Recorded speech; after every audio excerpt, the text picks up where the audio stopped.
Okay, hello everyone. This is Mimi Marie, and I'm coming back to you from the Uncommon Life podcast. This is actually the first episode in my new rebrand, relaunch, everything in 2025. So I realized this morning it's been a year and a half since I've done an episode.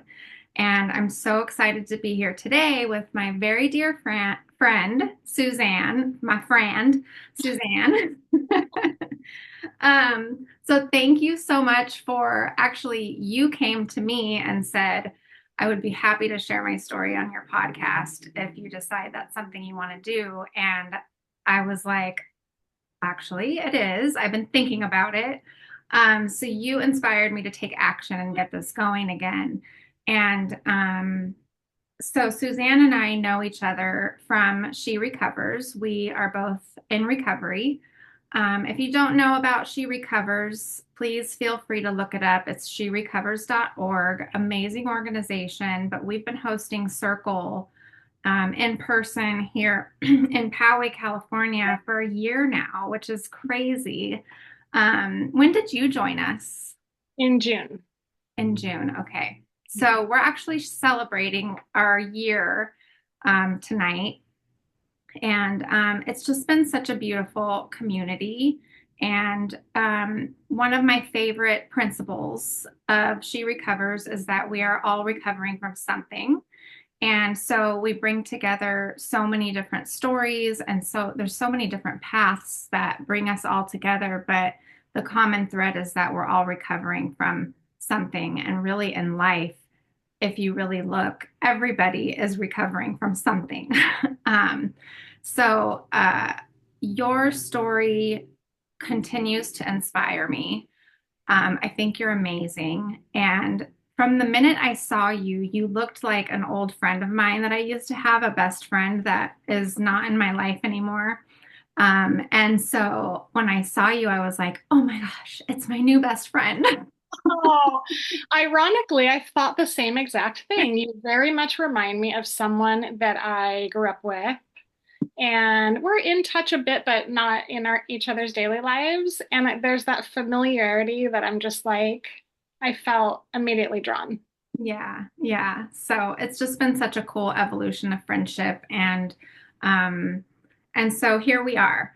We've been talking about this for a little while and rescheduled a time or two to get here. And so thank you for doing whatever you had to do to be here, and thank you for inspiring me to get this going again.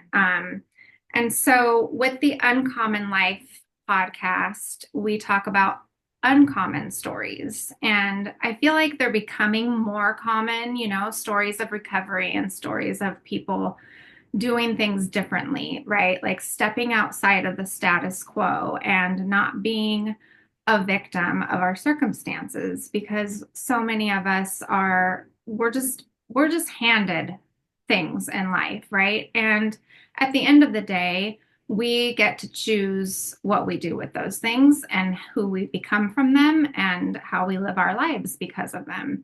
And so I'm gonna shut up and invite you to introduce yourself and what brought you into the path of recovery and kind of what brought us together. Okay.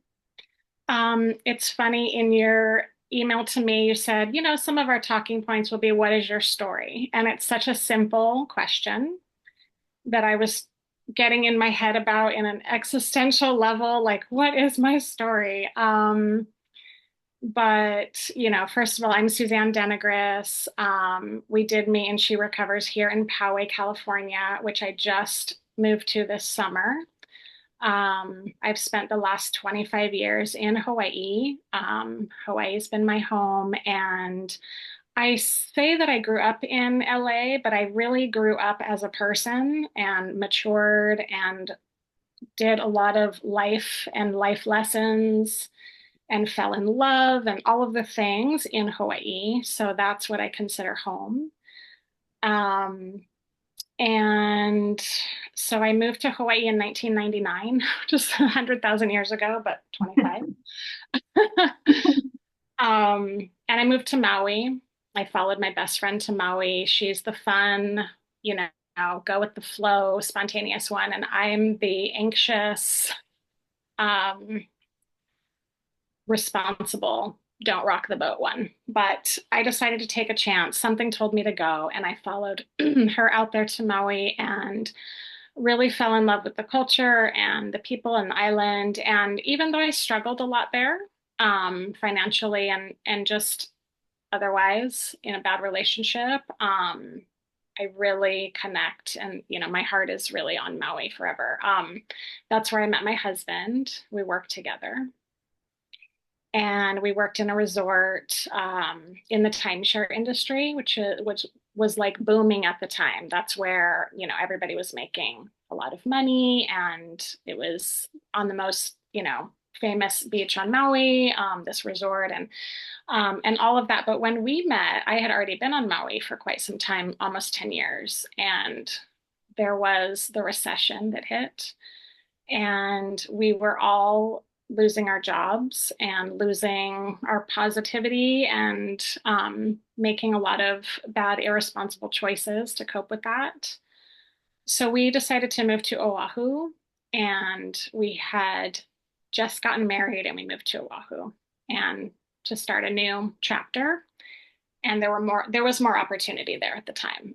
Oahu is a little bit more popular of a destination, and making a little bit more money at that time. So we went to Oahu kind of already struggling financially. And we lived in, of course, because of my husband, a very affluent area. So we kind of always had to keep up with the Joneses a bit and put on this show. And he did very well, but not at first. We had to adjust.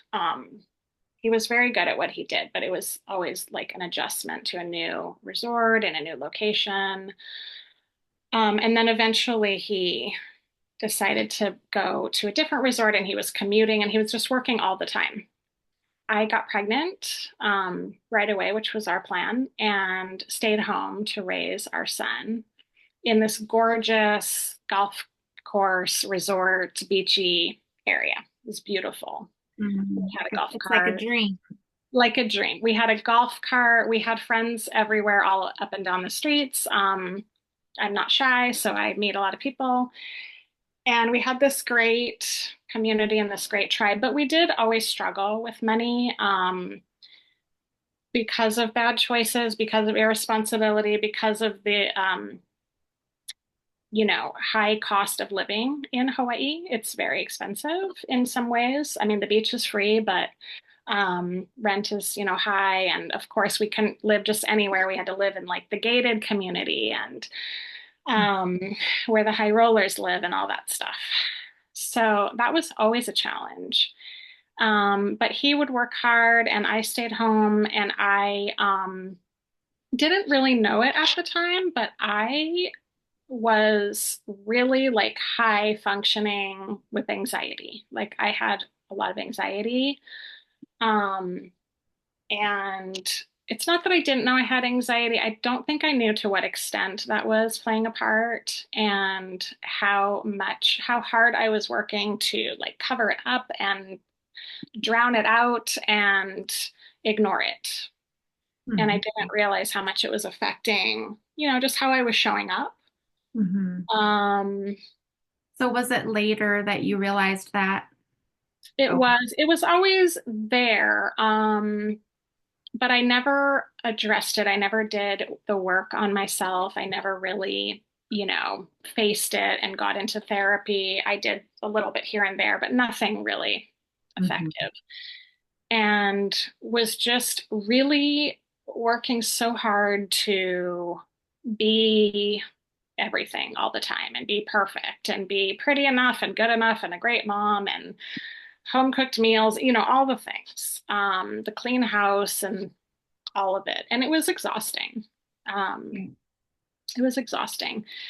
And, um, but like I said, we had, a great amount of friends all around us. I kept very busy. I think I would avoid the quiet without knowing about it. And my husband was always dealing with a lot of stress. It's a very competitive industry, and he would always win number one at the end of the year. He would win number one in his whole area, and but he would have to work so hard to achieve that. And it was just like on his days off, I would just let him rest, like recover from the week and then get ready for the week. And um, it wasn't that we never had any fun, but it felt like a lot of times like just all work and no play for him. Yeah, I so relate to, and I think that's an important point uh, Mhm. in what this whole podcast is about. That whole, like you said, keeping up with the Joneses and what it looks like on the outside. I mean, I was in a marriage like that too. And it's like, as long as it looks good on the outside, Yes. and it was always more than we could afford. And but it looked good. And people were like shocked when they found out that it wasn't good, you know. Exactly. I remember one time riding around on the golf cart with my gorgeous son and in this, I mean, just picture perfect location where we were, um, just walking to these man-made lagoons. And I mean, I still like it's my calm, visualization place. But I remember riding around on the golf cart. So we're in this gated community. We have a golf cart. I looked at my $10,000 diamond on my finger and I thought, everyone thinks that that I've got it made right now. And I don't know how I'm paying rent this month, but Mhm. I couldn't ever let anybody know that. Right. So you That's really the status quo, right? That like we look a certain way on the outside, but how do you feel when you go to bed at night? Like, absolutely, yeah, like who absolutely. are you? It's like you were saying, you stayed so busy to avoid the quiet and to avoid the truth, really. And I can Yeah. totally relate to that too. Yeah, to avoid the truth. And, I know there was a time that I realized in whatever way that I wasn't happy, and it scared the shit out of me. I couldn't say it out loud. I didn't want to admit it to anybody. It kind of wasn't what I thought it was going to be. This being married and being a mom and all of it. Um, there were times when I'm like, how will we ever dig out of this hole that we've created? Most of it was our own doing. And that felt impossible. And, there would be these big bonus checks, but like we'd be waiting, saving up all the needs and things that need to be replaced or bought, or, there would be a list. By the time the bonus check came, it's like, oh, now we can replace the whatever's broken. And um, Mhm. so it was, exhausting. And I was in charge of all the finances. He made the money and I managed the money, which was very awkward telling somebody, no, I know, I see how hard you work. I know how much effort you put in to earn this. And no, you can't buy that pair of shoes. Yeah. Yeah. It was awkward. And so that was just a big, blurry roller coaster when I look back on it, like the toddler years. And on the surface, it did look like we were having so much fun. I have probably a gazillion photos of my adorable son and us like going here and there. And I also started a Facebook group for the area and I would organize these field trips and these play dates. And I'm like, if I'm going to have only one child, I'm going to be like the fun mom, which is a joke because it was not a fun bone in my body, really, because I was just so anxious all the time. So would you say that looking back at some of that, like, because I know even in my struggle, like, yeah, there was some fun times, Yes. or was it all a cover? Yes to both. I mean, I've learned about myself that I have a hard time being present. So a successful day is one that I ticked all the boxes off and I posted it somewhere and it looked great and I survived it. Hmm. So that's something that I still struggle with today is like, am I enjoying this or am I glad it's like over? Am I doing it just to post a photo of it, just to like say I did it? Totally. I mean, I do that a lot. Like, Mhm. look at me, I'm doing a thing outside of my house. Well, it's so social media too. It's like that's what we do. Definitely. And speaking of social media, then my husband would work really hard all day. And I used to be in the same industry. We used to work together. His was a much more stressful, more direct sales position. I got to have fun and be in marketing, but and being a concierge on the island of Maui was my absolute all-time favorite job ever. Sharing with people every day how to have a great vacation on Maui is like something I that was the best. But you're giving away all of your enthusiasm, all of your energy, all of your aloha all day long, and it's really exhausting. So Hmm. he would do that all day and be his cute, wonderful, charming self, and then come home and just be like so depleted and just be like scrolling. Then it was Facebook back then, just and looking at what everyone else is doing. Hmm. The comparison. Compare and despair. And he would say, like, how are they doing all this? And, I'm doing the same job they're doing. How are they making it was all commission. So I was like, how are they making so much more money than I am?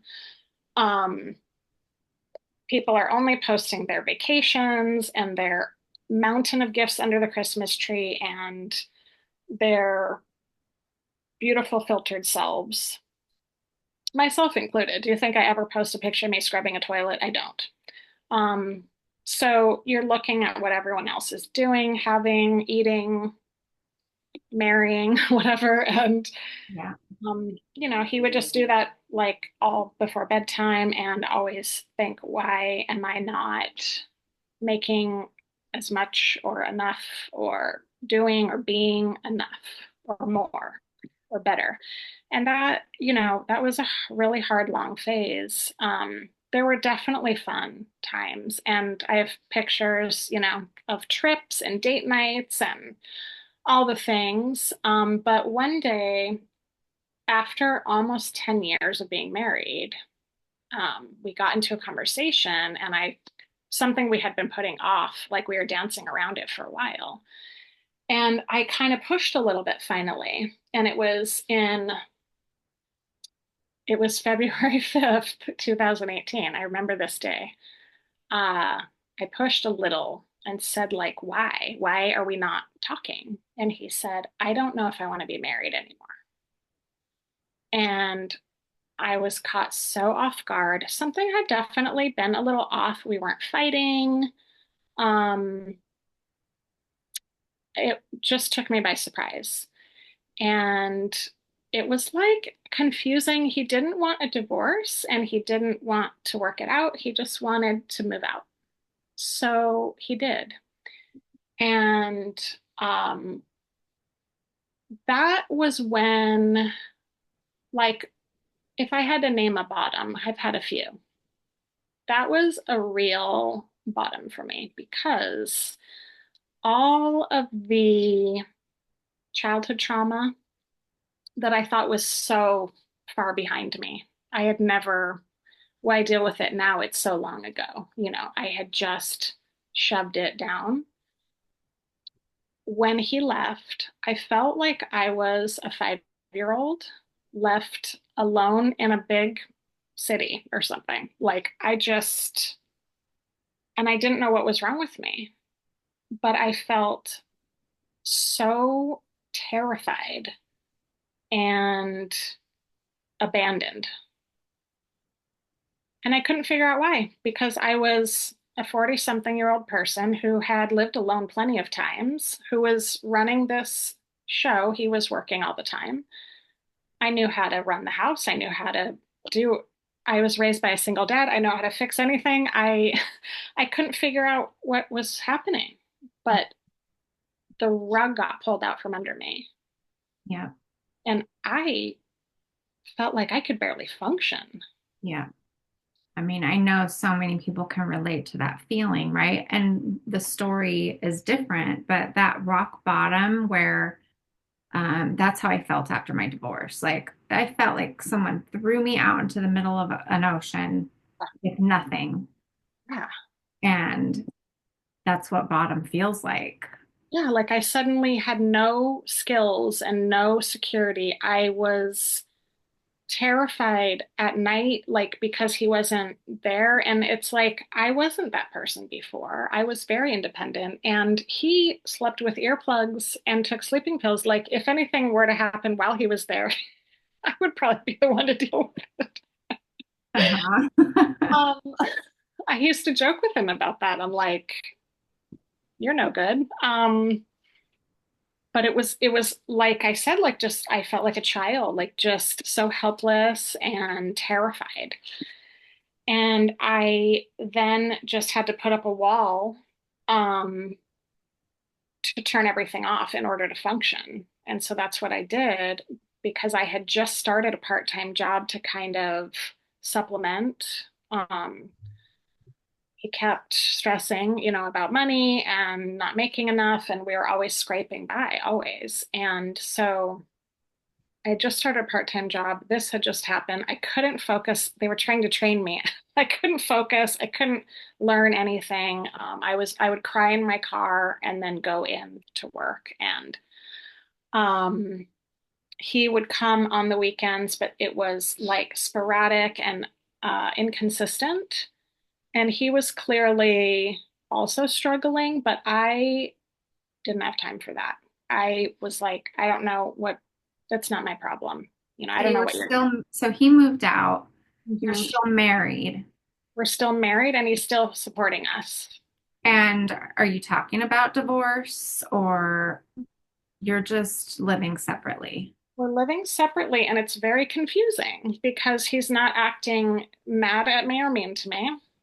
I only know how to have a big dramatic breakup. I don't know how to do anything like an adult, but I quickly handled everything like an adult because of my son. I wanted to take all of his things and light them on fire on the front lawn, but I didn't allow myself to do any of that. I kept everything and also because we had a very respectful relationship. It was the first time that I was with somebody that I really trusted and felt respected by. We didn't have screaming matches. We didn't call each other names. So I wasn't going to start. Mhm. Um, but I was confused and I felt like we were in some kind of limbo that was horrible. Um, and I would just always have my jaw open, like in shock when he would come around and either act perfect. He'd come over and just sit on the couch and hang out, and I'm like, I don't know how to do this. Mhm. So I kind of put that wall up and just try to turn my feelings off in order to stay sane. Mhm. And how long And was it like that for? that went on for 9 months. Wow. And it felt like forever. And it kept getting weirder, and things started really not making any sense to me. I felt like I was losing my sanity. Um, and at one point, I started becoming really concerned financially because he was still supporting us, but he was clearly struggling in some way. Um, and I thought, if he loses his job or something happens to him, like, what am I going to do?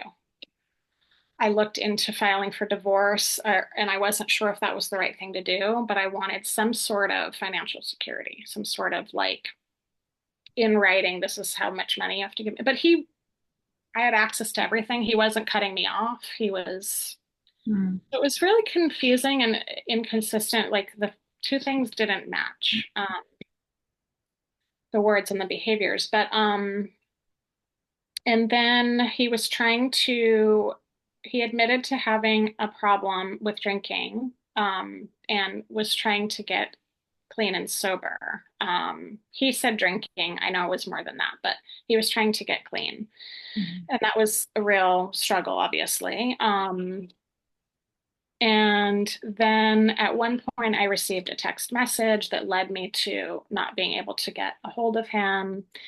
And I did contact the police who found him, and he had ended his life. So there was a leading up to it, but I didn't see it for what it was until after the fact, obviously. So again, if there was a rug ever placed back under me, it was then also ripped out once again. Mhm. Um, it was very shocking. Although he was struggling and all of that, it was never on my radar for that to happen. So then that was just more fear, more anxiety. It was almost like whatever anxiety I already had got kicked way up. Like I thought like everybody was going to die. I thought I was going to die every moment of every day. I thought I was going to die. So, and then I was suddenly working full time because I really had no idea how we were going to make it. We were down to, I honestly think it was our last few $100s in the bank. Um, there was a very generous GoFundMe account that people were just really wonderful. And I started working, and I also was able to collect survivors benefits through Social Security, which someone graciously told me about. And I had just accepted a full-time job, so I could only collect on behalf of my son, not Mm. for myself, because if you're working. Mhm. So I said, well, I'll just collect for him and I'll work and I'll, you know, I'm a hustler, like I'll make it happen. And I didn't know long term what was going to happen to us. There was a lot of uncertainty, and I thought we would definitely have to move and take my son out of private school and all of the downsizing possible and live very, you know, minimally. Um, And how Even long ago is this now? this is at the end in December of 2018 is when he died. And how old was So your son at the time? he was, my son is about to have a birthday. So he was just shy of 8 years old. So Hmm. he was a little tiny thing. And when I was working, that was challenging because of him. Friends were pitching in and picking him up and dropping him off, and that it felt just, I was just so pretending everything was fine. Like I can do this, it's fine. I'll just work and I'll make it work. And and I'm fine and I'm fine and I'm fine. So was some of that keeping like managing what it looked like still was going on? Yes. I have always been labeled strong, Mm. and I couldn't let everyone down and not be strong, I guess. That's Mhm. who I am. That's the role I've always been given.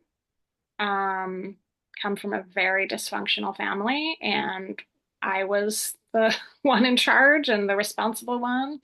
So here I go again. It's just second nature. Plus, I'm probably very much in denial at this point of what has even happened. I Mm. can't even let any of my feelings show because I'll probably melt into a puddle of nothingness and I'll just keep busy because that's how I know how to do that. Yeah. So it was like Yeah. 2 weeks after was, it was the Christmas season. And I'm again working in resorts with guests who are so thrilled to be in Hawaii, and they have no idea what has just happened. So you didn't And take any time off or anything. You it didn't. took like a week or something. Mm. The family came in, we had a service, a memorial. at the Four Seasons, of course, because of my husband. Mhm. That's what he would have wanted. And it was gorgeous. It was beautiful. But yeah, I'm like, okay, time to go to Yeah. work. Um, Well, and I can hear that, like, if I let myself really feel what's going on, I might break. Absolutely. I still am probably secretly under this impression today, but I Mm, have to. I know better now, but it's what I've heard from so many people. I don't want to open the floodgates as though this hole is going to open up and like swallow you and you're going to disappear and die. And that's what it feels like. yeah, yeah. It So, feels like. so did this lead to another bottom? Yes, yes, absolutely.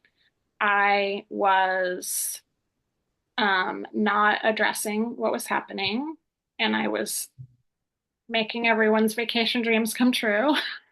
And I was not available for my son because I was working. It was a great position for wonderful people that I'm friends with and could be very flexible, but that really just turned into just working all the time from home and also at the location, which is in where I lived in the resort community. So I was just working all the time, not available for my son who had just lost his dad, um, ignoring all my feelings, and I started having panic attacks regularly. Um, I would usually have to just call a friend. I had a few people who would immediately make me feel better just hearing their voice and knew how to talk to me when I was feeling that way. And I would call, and it would start out with just a shaky voice, or I couldn't hardly talk. And then once I cried, I would feel all better. Isn't that amazing? All I needed to do was cry. Yeah, It yeah. was so built up. And I would call and say whatever it was. Like my one friend answered, and they were so, my friends are so wonderful. They would answer the phone, no matter what they were doing, they would answer the phone for me. And I would say, I don't know, I just feel. And they're like, of course you do. And then I would just start crying and I would feel better, or they would have to walk me through something or just talk to me a little bit. And just their gentleness broke me usually. Mm-hmm. I can be all tough guy until someone is sweet to me, and then I just can't take it anymore. But And they it's would, such an important part of our healing journey, because we live in a world that doesn't really allow us to stop and heal or grieve or, whatever the process is for us. yes. And we feel like we're going to break. And so often it's like, well, if you just let yourself cry, like It's one little it's cry. just I would such a just be all simple better. thing, Exactly. Just a right? few tears. Just let some of it out. Well, and also, I feel like this is the stuff that causes disease. And this is like a whole other topic, but I just want to point it out because it's like if you don't let yourself do that, if you don't let yourself feel and heal and cry or get angry in a safe way, of course, but Yes. it leads to disease in the Yeah. body. I absolutely agree. And a little extra fact thrown in here that I was going to gloss over was 2 months after my husband died, I found out about a previous 2-year affair. Mm, Another rug, another thing. It was just a trifecta. And now everybody's coming to me like, I'm so sorry for your loss. He was so wonderful. And now I've got hate, this hate and disgust and shame. And that honestly might have been the worst of it. hmm And but but again, another bottom where I said, I'm worried that I'm gonna get sick from this hmm because this festering anger inside of me feels so unhealthy. And so yes, I had to try to not obsess over that and hold on to that. So when I started having all the panic attacks, I'm like, okay, something's got to give, obviously. I took my son actually here to San Diego on a vacation to go to Legoland. I felt like everything was so crazy and we needed something.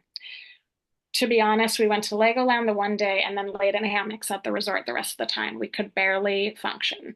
Mm. But during that trip, I decided I'm going to leave my job and I have to focus on healing the two of us and just supporting us emotionally. I am not doing that at all for either one of us. And I remembered the words from the person at the Social Security office like, you can collect this at any time in the future for yourself as well. And I said, wait, did she really say that? And I was Googling from my hotel room, like, can I really do this? It was almost equal to what I was earning in my Mm. job. And I said, Wow. I have to do this. I have to do this for myself. And I did. And I told my son, I gave him this great speech like, I am doing this for you because I want to be a better mom and I want to show up in this way for you. And he was so thankful. Mhm. It was really sweet. And I decided to go on. I'm like, I'll do this for at least a year. I've never gone back, but Why would you? still healing. Yeah, yeah. Yeah. That's a whole life Yeah, commitment. I mean, that'll be forever for me.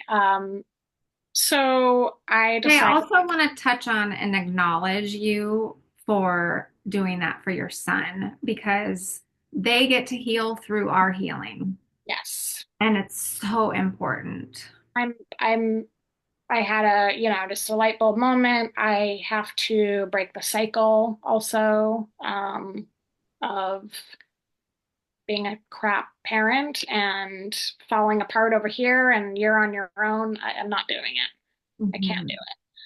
So left my job, started healing, which, I thought it was going to be like yoga on the beach. And it was hard. It was an adjustment that I wasn't prepared for. It wasn't easy. It didn't look like a party at all.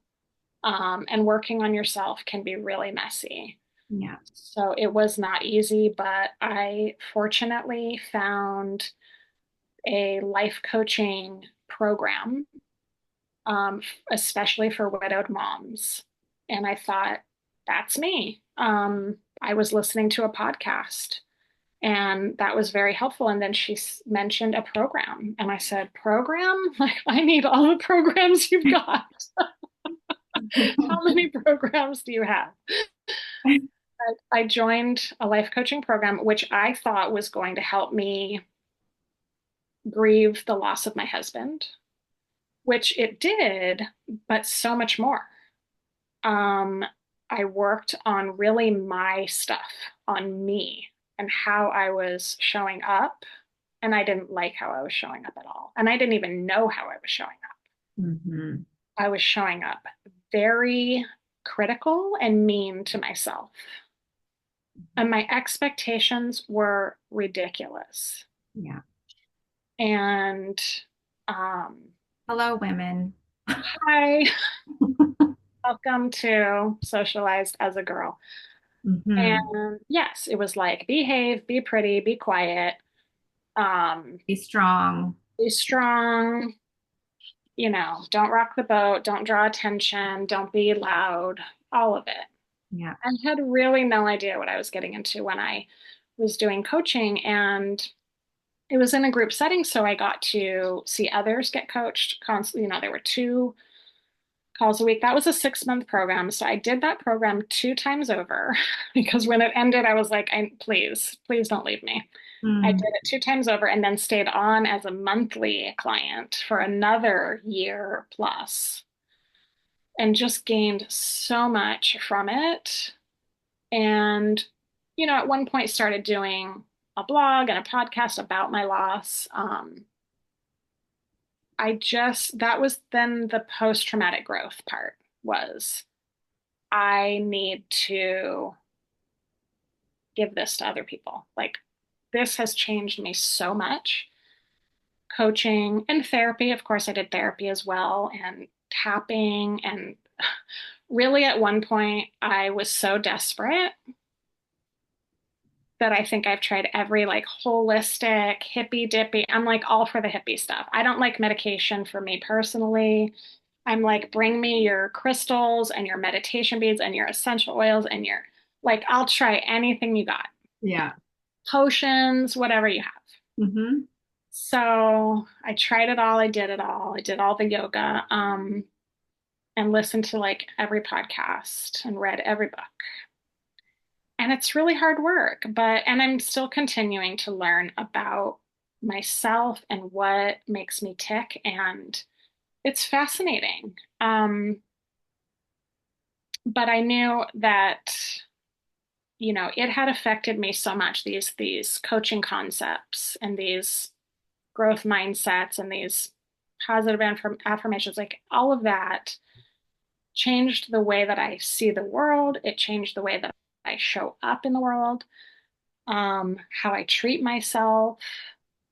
And Hmm. I thought, I have to share this with as many people as I can. I want this for other people so bad, because it's not even that hard or that big. I mean, yes, it's hard work, but the concepts are doable. And so I became a life coach.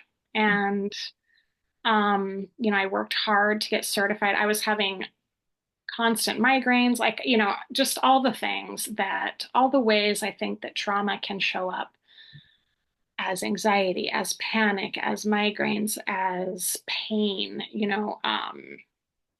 There's so many ways that it can show up. And I think people don't probably even realize that that's going on sometimes. Yeah. Yeah. Well, it's in the background or it's like in Right. our blind spots, right? Like we're just Yes. pushing through life like we're told we're supposed to do. And all the while, there's these things happening in the background and we're like in survival mode. We're And like, you're just like shushing it. You're just shushing it. right, Yeah. right. And also I had no point of reference for grief. I had lost my mom when I was 20 something, but we had a very um tricky relationship. She was an addict and an alcoholic, and I hadn't spoken to her in a year. So she was very unhealthy, and I at one point decided she was unhealthy for me and that I couldn't have a relationship with her. I didn't announce it or anything. I just hadn't spoken to her, and then she died. And I spent one day with my brother in his apartment, chain smoking cigarettes and drinking coffee, and sitting there wondering what we're supposed to do about it. Mm-hmm. And that was that. And then I moved on. Mm-hmm. When my husband died, I mean, it's been 6 years. It'll just hit me out of nowhere. It's very complicated. Yeah. Um, my feelings for him are a roller coaster of different things on any given day. When it's hard days, he's in big trouble. Um, and my son's amazing. You have me to thank for that. Right. It really just depends. But even through the coaching and the grieving, I had no point of reference of how long it should take. So I kept reaching another milestone at 6 months, 1 year, and going, what's wrong with me? Mm. Why am I still talking about this? Why am I still? And at one point I said, why am I still sad over this? And I realized it was at the 3 year mark. I had not yet been sad. I had been angry. I had been disappointed. I had been full of shame, everything else. And when I finally was like working through that, then the sadness could come. That was terrible. Yeah. Now I have Yeah. empathy for him and I forgive myself. And now I'm so sad. Mm. And I'm like, why am I still Layers. feeling this way? Like, I'm not still feeling this way. I'm just starting to feel this way. Yeah. I mean, there's so many layers, right? And you don't know how long those layers are going to take. It's different for everyone. Yeah. Yeah. Yeah. And there's not the stages. That's not a thing. But Right. everyone thinks There's you're not supposed like one, two, three, like, okay, here's what it's going to look like. I'm like, awesome. I got anger. Right. What's next? What's next? Yeah, yeah. It's not that at all. That's not even, that was never even meant for grief. That was meant for people at the end of their lives. So those stages were compiled for people in on their deathbed. Those are stages that you go through when you're dying, Wow. not when you've lost someone to death. So, Mm. um, yeah, it's been, quite a journey. And I have this really inappropriate joke that I would love to say to my husband is like, I had a lot of trauma already. Like, what are you trying to steal the spotlight? Like I thought all my worst stuff had already happened. And this trumps all of that, but it's somehow in my body and in my mind, it all added together at one point and just piled up. Hmm. So someone had told me when I was very young in my 20s to work out my stuff then, like before I had kids, and I didn't listen. Mm. And I wish I would have. It's interesting, right? Because we can say that, like, well, I wish I would have worked all of this out then, but there's always going to be more stuff, Yeah, there right? sure as hell was more stuff. I Yes. And mean, just having a child raised a lot of triggers and anxieties and worries and things like that. My son is anxious. There's no shock there because a year after Brian died, then the pandemic hit. And it was like, really? yeah, yeah, So that's when I really thought I was dying all the time. I was going to get COVID and die, and my anxiety was terrible. But it was after that that I found the program, and I was immediately. Both of us were immediately in therapy. At one point, I had like three different therapists, which I called my team of experts. It's going to take a team. And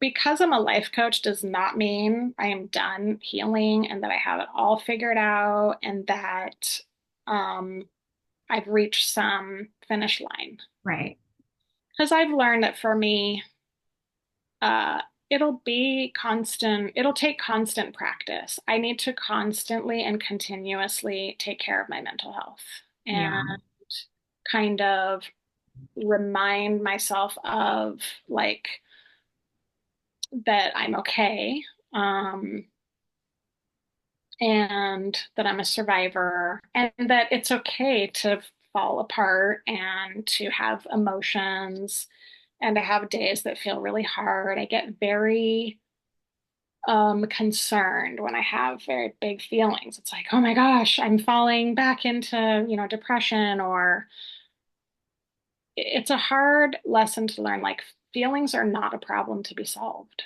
right, yeah. So, so it's been 6 years, right? You said, Mhm. and you've done a lot of work, Yes. and it's not easy. And but talk about some of the reasons why it's worth it and how your life benefits from that now. Yeah, I think that I always figured, why would I want to go to therapy and dig up the past? Why would I want to relive some of the things that have happened? Why would I want to unpack all the bullshit? Why not just leave it over there? And I did such a good job of packing it up nicely and storing it away.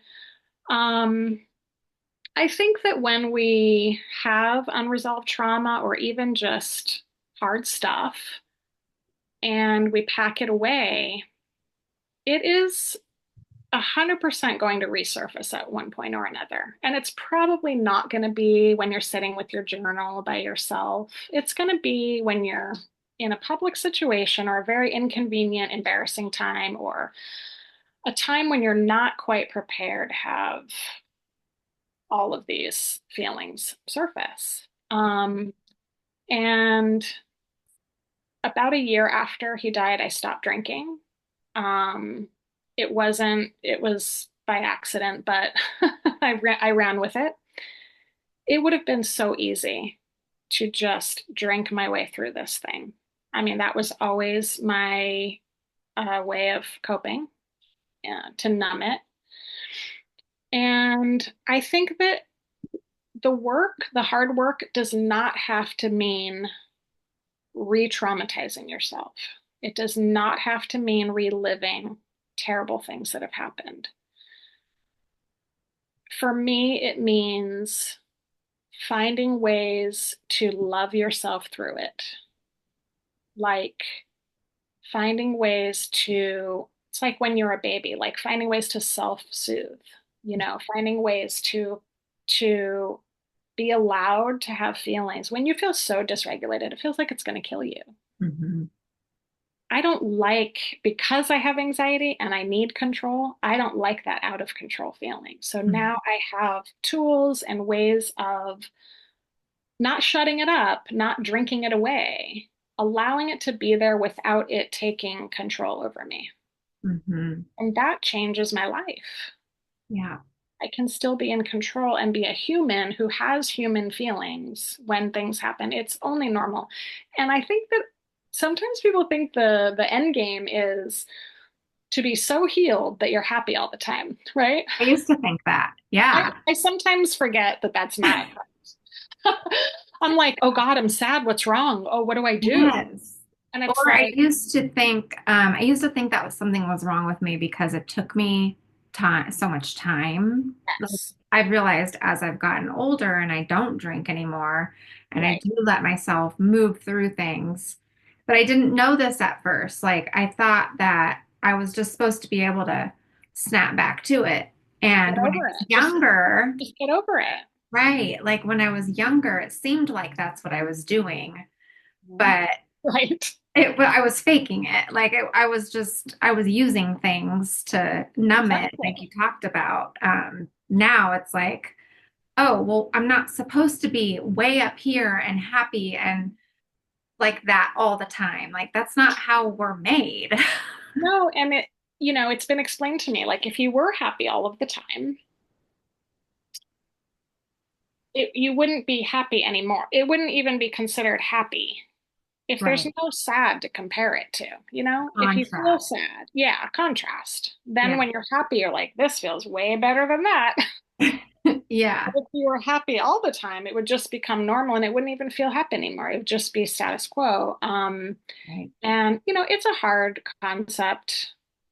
No one wants to feel sad. It's very uncomfortable. And that's why most people are not feeling sad. They're feeling buzzed, or they're feeling like I'm going to go on a shopping spree, or they're going to work overtime, or they're going to do an extra workout and just pretend it's not happening. Yeah. Yeah.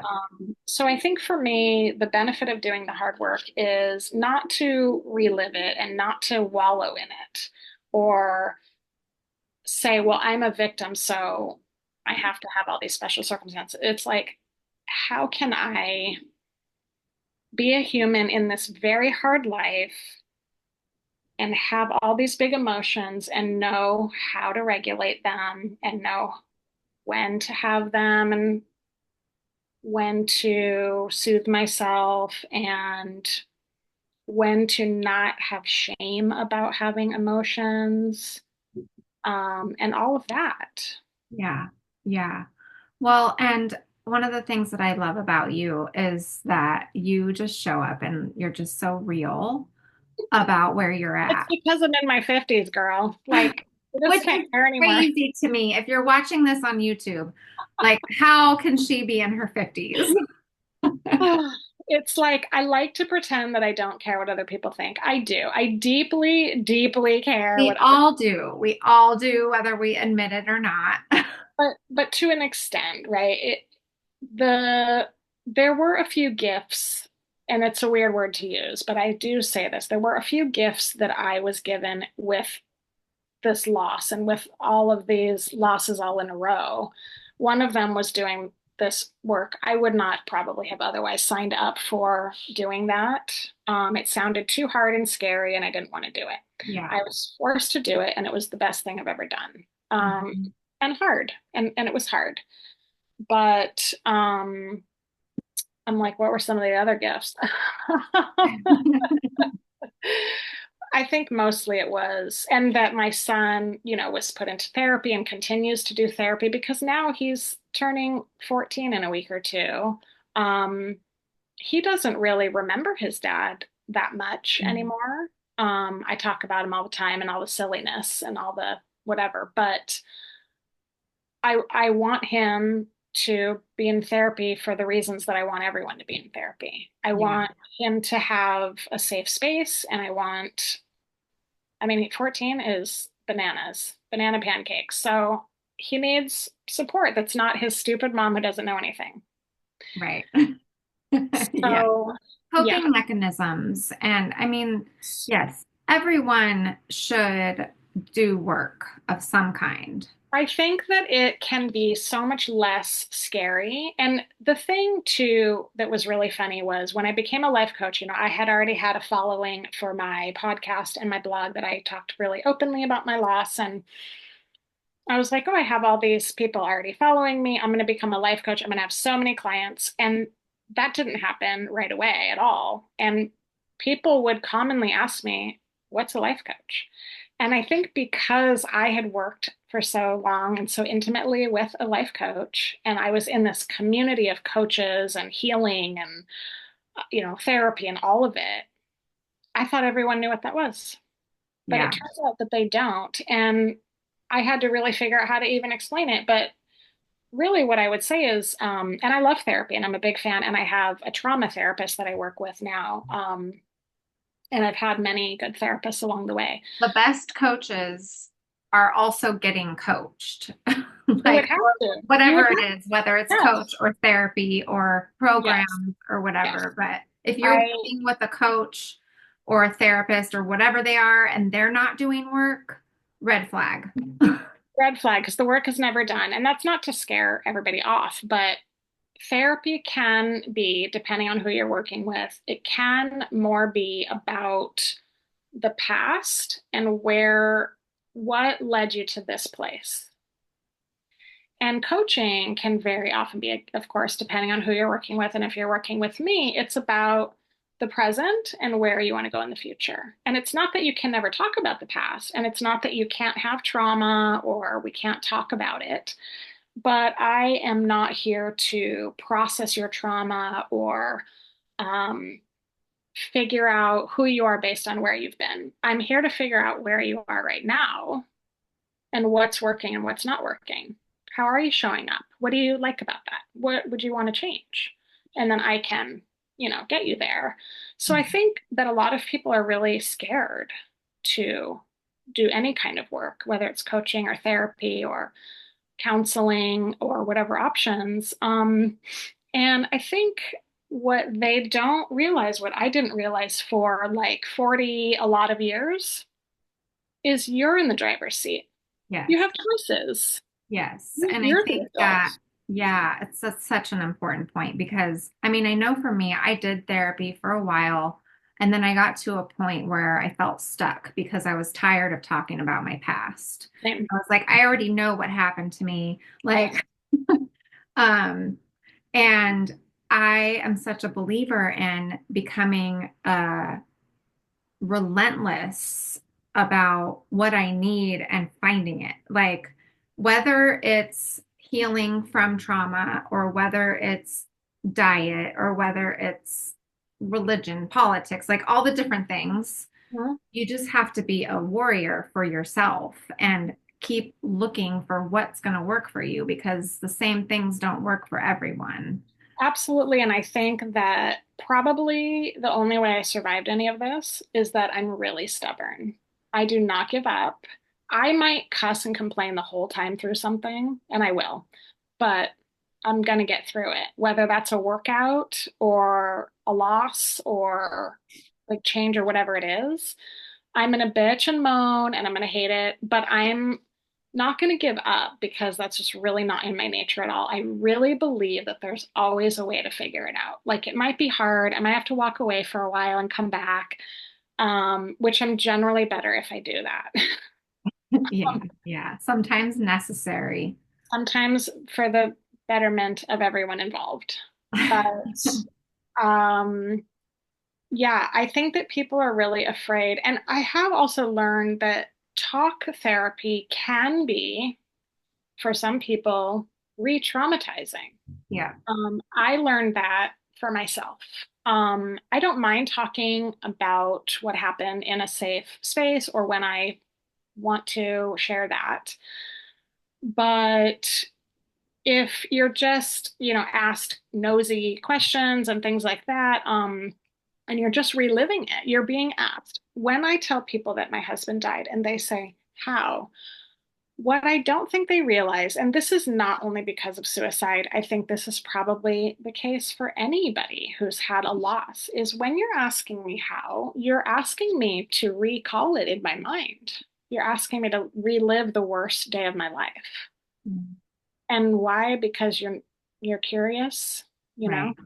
Yeah, I can't even imagine asking someone that. Oh, people ask a lot of things, and I've been told all kinds of, I think what they think is helpful, advice and information. It's all really tough, but What do you say to people when they ask you questions like that that overstep your, I mean, boundaries? It's really well, boundaries. at first, I didn't know that I had a choice because I hadn't learned that one yet. And I would Mhm. tell people whatever they wanted to know. And um, my best friend, who always has my back and has since we've been 11, told me, you don't owe anybody anything.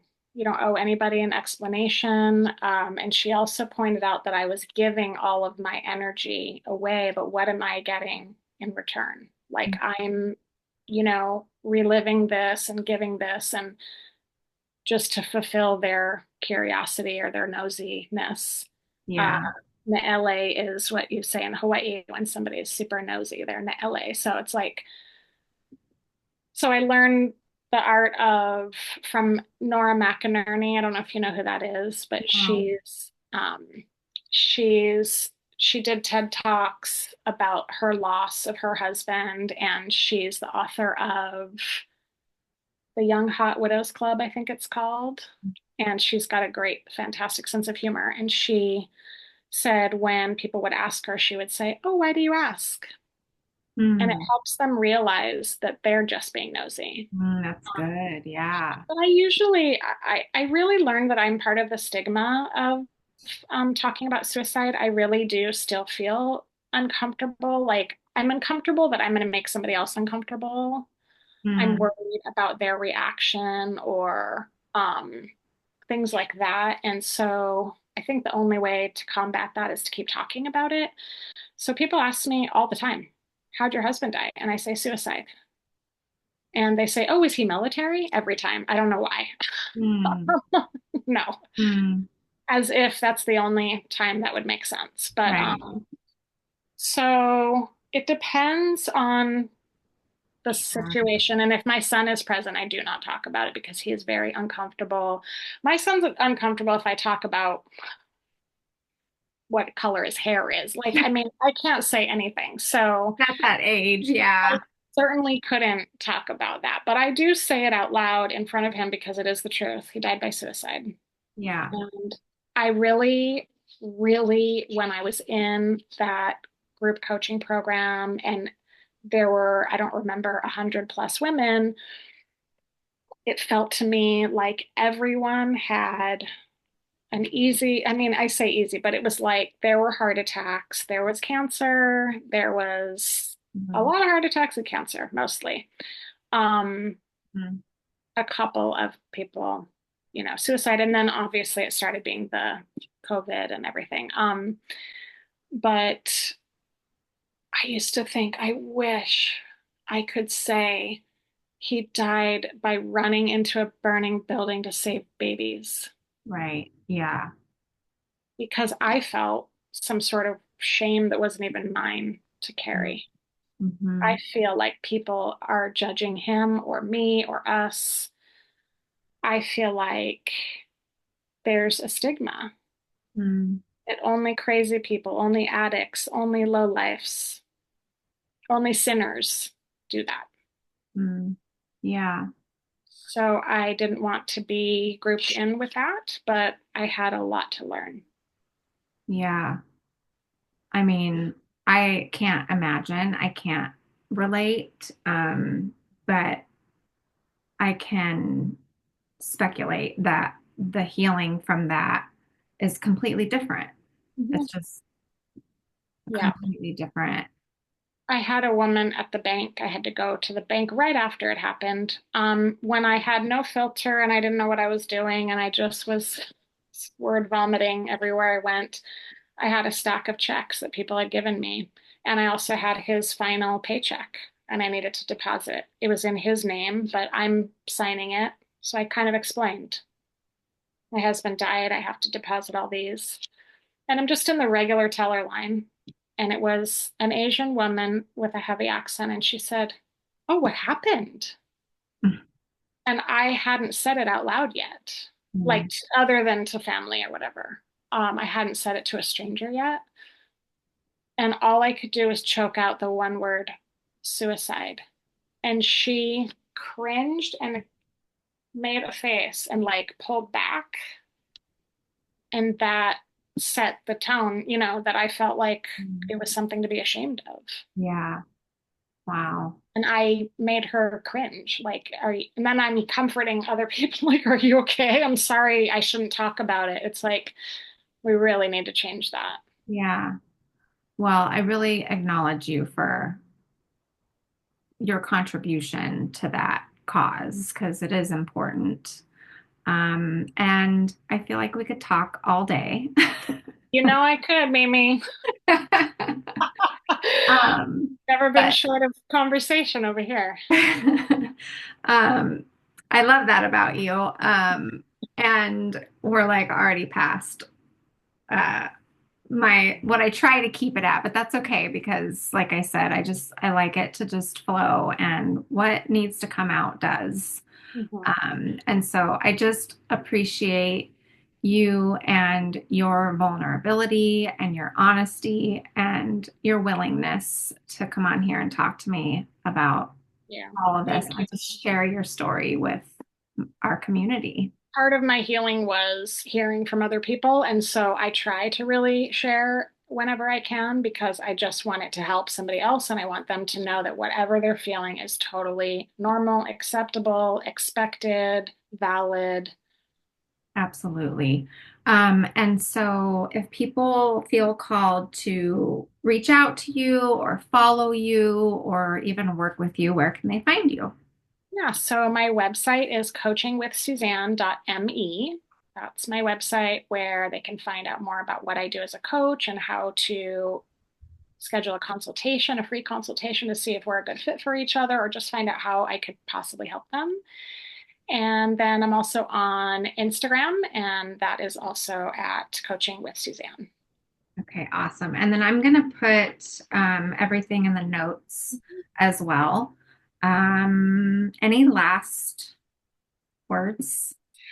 I just briefly want to say that I feel like my message now to people is you are not broken. You're not a hot mess that is beyond repair. You are not, you know, a wreck. You're so much stronger than you know that you are. You could probably survive so much more than you think you could. But really, the only way to do that is to love yourself through it.